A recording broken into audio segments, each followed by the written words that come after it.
हम अपने मुल्क के लिए जान देने का जज्बा रखते हैं, लेकिन रसूल आज़म की शान पर अगर गुस्ताखी की जाएगी तो किसी कीमत पर बर्दाश्त नहीं करेंगे। हमने बहुत बर्दाश्त किया है। हनुमान चालीसा तुमने हमारी मस्जिदों के आगे पढ़ा, हमने सब्र किया।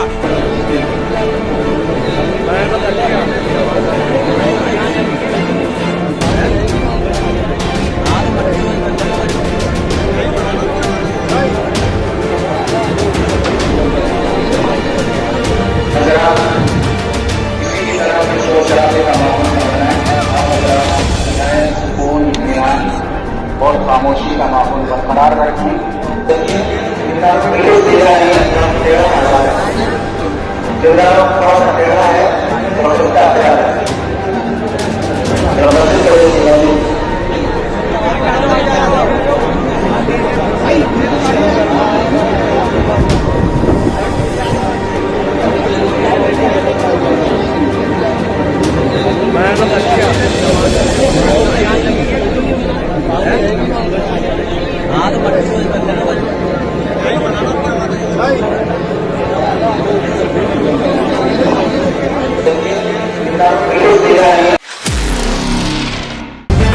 द लाइव टीवी, सच सबसे आगे।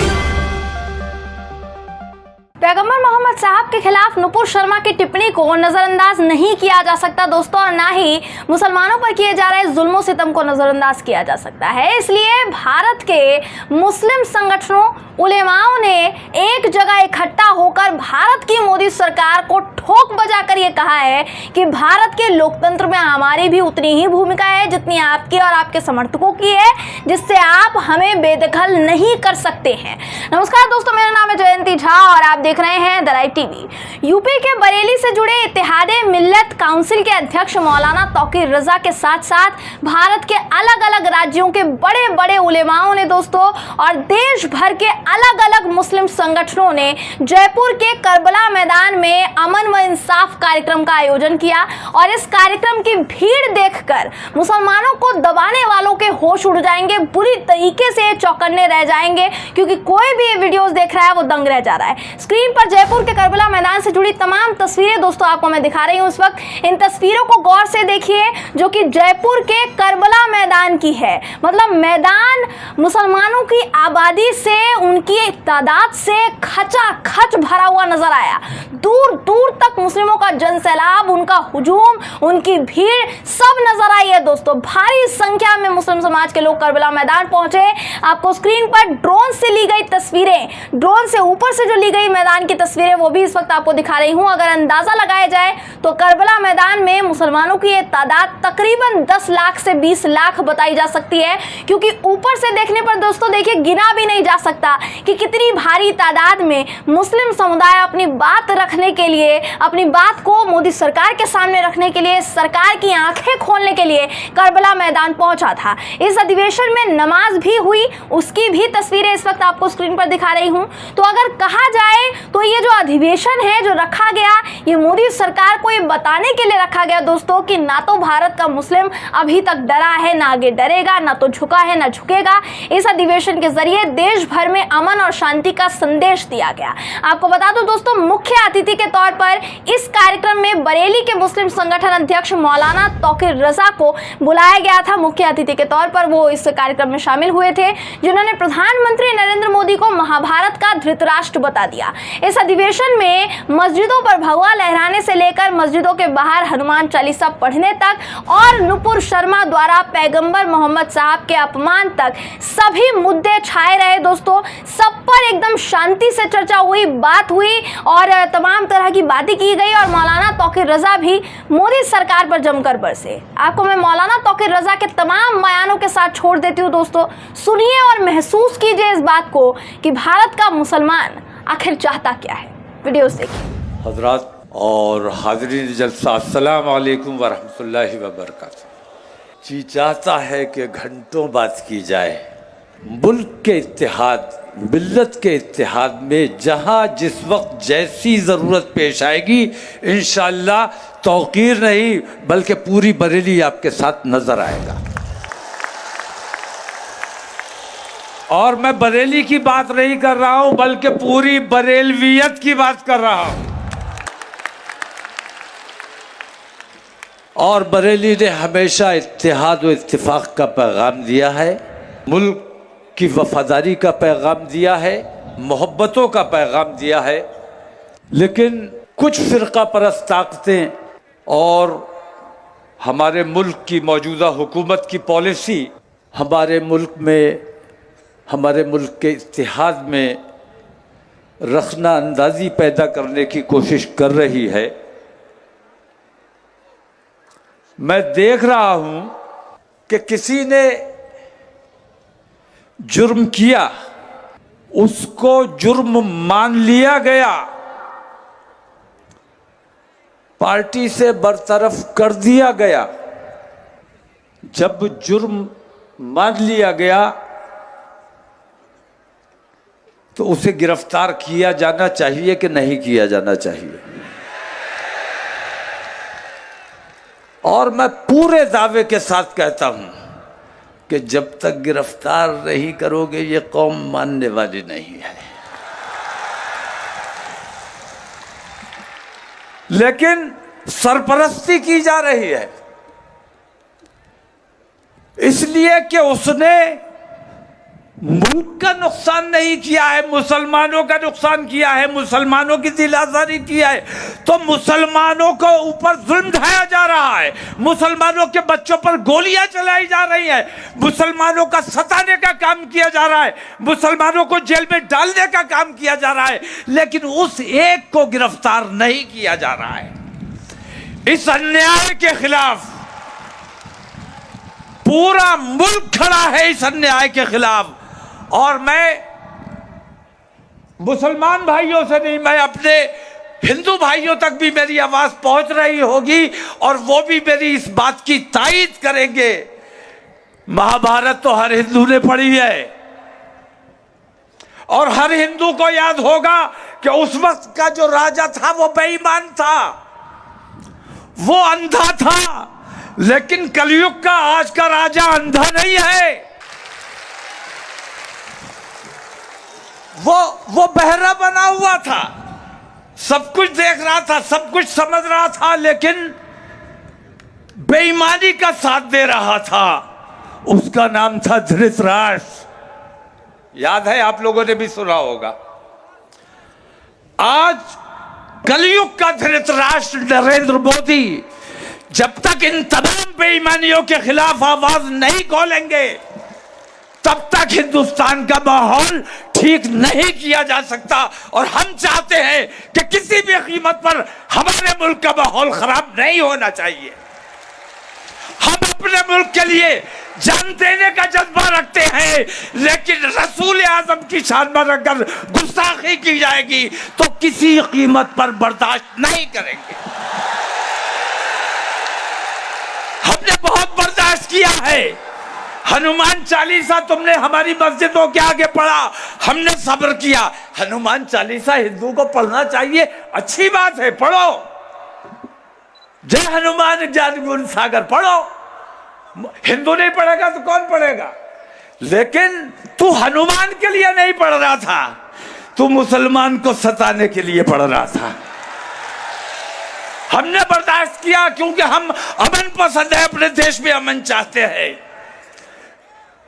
तुमने हमारी मस्जिदों के मीनारों पर भगवा लहराया, जबरदस्ती की, हमने सब्र किया, हमने जवाब नहीं दिया। बताओ ठीक है कि गलत है? हमने कभी जवाब नहीं दिया। सब्र करने वाले हैं, हमारा ईमान है कि अल्लाह सब्र करने वालों के साथ है। हमने तुम्हारी हर बेईमानी, हर जुल्म, हर ज्यादती को बर्दाश्त किया। तुमने खुद बम मारे, मुसलमानों पर इल्जाम लगाया। मैं ये पूछता हूं कि वो जो बम पूरे हिंदुस्तान में 2014 से पहले फूटा करता था, वो बम आज कहां गायब हो गया? अब कहीं बम इसलिए नहीं फूटता है कि जो बम मारने वाला था वही आज हुकूमत पर बैठा हुआ है। तो तुम्हारे अपने बखिए उधड़वाने से बेहतर यह है कि नरेंद्र मोदी जी, आप हमारे देश के प्रधानमंत्री हैं। हमारे देश को पूरी दुनिया में जलील करने का काम मत करो, गैरों की बात मत सुनो। तुमने पूरी दुनिया के मुसलमानों की दिल आजारी करने का काम किया है। हमारी मस्जिदों पर हमारे ऊपर जुल्म किया। कभी गल्फ कंट्रीज हमारी हिमायत के लिए नहीं आई, ना हम कभी उन्हें बुलाने गए कि आओ हिंदुस्तान में हमारे ऊपर ये जुल्म हो रहा है, हमारी मदद करो। आज वो खुद मजबूर हुए हैं आने के लिए, क्योंकि उनके रसूल की शान में गुस्ताखी की गई है। और रसूल हिंदुस्तान के नहीं है, पूरी दुनिया के हैं। मैं कहना ये चाहता हूं कि अगर मुल्क में अमन व अमान चाहिए, जो निज़ाम बनाया गया है उस निज़ाम के मुताबिक काम होना चाहिए, और जो एजेंडा तय किया गया है उस एजेंडे के मुताबिक गुफ्तगू की जानी चाहिए। यहाँ मैं देख रहा हूँ कि ख़वातीन का भी बहुत बड़ा मजमा है, और मैंने भी बरेली में 17 तारीख को, यहाँ मैं सद्भावना के हवाले से एक बात कहना चाहता हूँ कि बरेली में मैंने जुमे को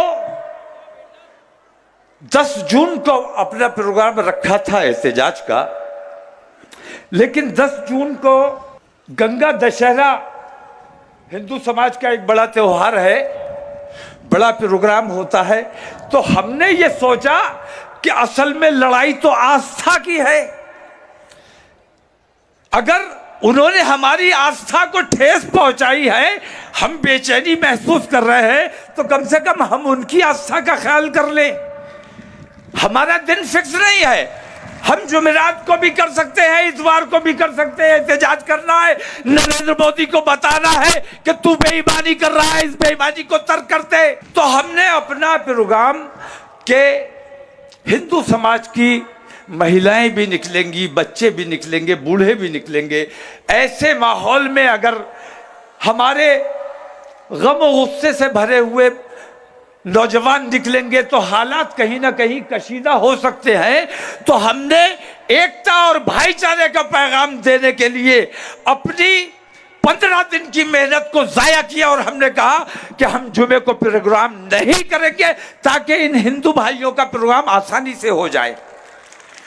ये हमारा मिजाज है, क्योंकि हम जानते हैं इज्जत दोगे तो इज्जत पाओगे, बदतमीजी करोगे तो बदतमीजी का जवाब भी तुम्हें देना आता है, और दे सकते हैं। लेकिन हम देना नहीं चाहते, क्योंकि हम अपने देश में अमन रखना चाहते हैं। और अगर तुम अपने देश से प्यार करते हो, अगर तुम अपने देश के गद्दार नहीं हो, तो तुम्हें भी अमन का साथ देना चाहिए, भाईचारे का साथ देना चाहिए, इत्तेहाद का साथ देना चाहिए।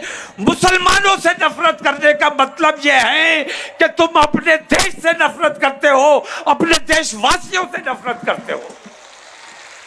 हम तो इस देश का हिस्सा है।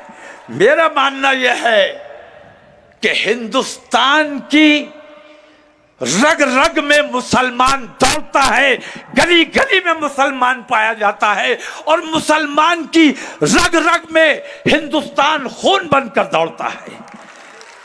तो मुसलमान को हिंदुस्तान से अलग नहीं किया जा सकता, और हिंदुस्तान से मुसलमान को अलग नहीं किया जा सकता। तो जो हमें सताने का काम करता है, ये समझ लेना कि असली देशद्रोही वही है इन देशद्रोहियों का तमाम हिंदू मुसलमानों को मिलकर मुत्तहिद होकर इनका मुकाबला करना है और इन्हें कैफरे किरदार तक पहुंचाना है और अपने मुल्क को बिकने से बचाना है, बर्बाद होने से बचाना है। हम अपने देश से प्यार करते हैं। भारतीय जनता पार्टी वालों से हमें उतनी नफरत नहीं है जितना हमें अपने देश से प्यार है। हम भारतीय जनता पार्टी वालों के खिलाफ इसलिए नहीं है कि वो मुसलमानों से दुश्मनी करते हैं, बल्कि हम भारतीय जनता पार्टी के खिलाफ इसलिए हैं कि वो हमारे देश को नुकसान पहुंचाने का काम कर रहे हैं। फिर बहुत जल्द आप लोगों के दरमियान हाजिरी होगी। यहाँ खवातीन का बहुत जमावड़ा है। एक बात मैं हर जगह कहता हूँ और इतनी इस्लाह मैं अपने उलमा जो ज़िले ज़िले जाते हैं, एक तो ये कि ये हमारे उलमा जब सफ़र पे निकलते हैं, हिंदुस्तान का माहौल आपने देखा है कैसा है। इन्हें किन किन नफरत भरी निगाहों से गुजरना पड़ता है। तबलीग दीन के लिए जाते हैं और नफरतों से गुजरना पड़ता है, इसलिए नहीं कि ये दाढ़ी वाले टोपी वाले हैं, बल्कि इसलिए कि आमतौर से मुसलमान अपनी शनाख्त छुपा के घूम रहा है। मुसलमान हो तो मुसलमान नजर आना जरूरी है, मुसलमान बन के रहना जरूरी है, मुसलमानों जैसे अमाल जरूरी है। स्पेशल अटेंशन भी चाहिए कि हमें मुसलमानों जैसी इज्जत हो। और अमाल तुम्हारे ये है कि जो बेईमानों के अमाल है वो तुम्हारे अमाल हैं। ख़वातीन हजरात से मैं दरख्वास्त करना चाहूँगा कि मोबाइल बेशक हमारी ज़रूरत बन गई है, आज वक्त की ज़रूरत है, मोबाइल के बगैर काम नहीं चलता है, लेकिन अपने टीनेजर्स बच्चों को, कम सिन बच्चों को मोबाइल देना अगर ज़रूरी है, लैपटॉप देना अगर ज़रूरी है, तो इतना ज़रूर करो कि उसमें उन बच्चों को पासवर्ड मत डालने दो। कम से कम हफ्ते में 1-2 बार उनके मोबाइल को, उनके लैपटॉप को चेक ज़रूर करो, क्योंकि हमने देखा है बहुत से हमारे पास ऐसे वाक़यात और ऐसे मुकदमात आते हैं जिसमें हम ये देखते हैं कि माँ बाप ने अगर अपनी बच्चियों को मोबाइल न दिया होता तो शायद ये दिन देखना नसीब ना होता। अज़ान हो रही है, चलिए अस्सलाम वालेकुम, खुदा हाफ़िज़। द लाइव टीवी, सच सबसे आगे।